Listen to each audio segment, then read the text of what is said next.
حضرت عبداللہ بن عمر رضی اللہ تعالی عنہما سے روایت ہے، رسول کریم صلی اللہ تعالی علیہ وآلہ وسلم نے ارشاد فرمایا قیامت کے روز قرآن کو ایک شخص کی صورت عطا کی جائے گی۔ اب غور سے سنیے، یہ حدیث جب صحابہ کرام علیہ رضوان کے سامنے بیان ہوئی ہوگی، اس وقت صحابہ کرام علیہ رضوان کی کیفیت کیا ہوگی؟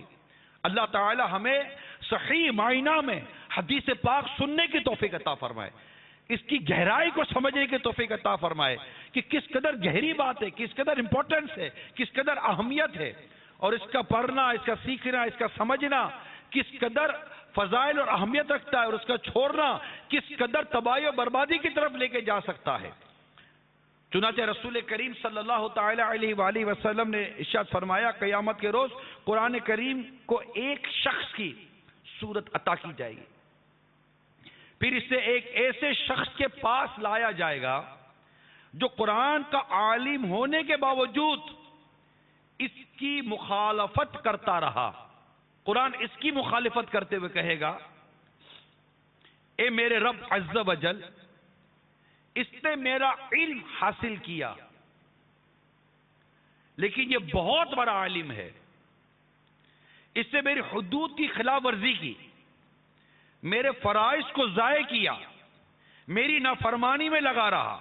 اور میری اطاعت کو چھوڑ دیا۔ قرآن اس پر دلائل کے ساتھ الزامات لگاتا رہے گا، یہاں تک کہ کہا جائے گا اس کے بارے میں تیرا معاملہ تیرے سپرد ہے۔ قرآن کریم اس کا ہاتھ پکڑ کر لے جائے گا، یہاں تک کہ اسے جہنم میں ایک چٹان میں اوندھے منہ گرا دے گا۔ پھر قرآن کو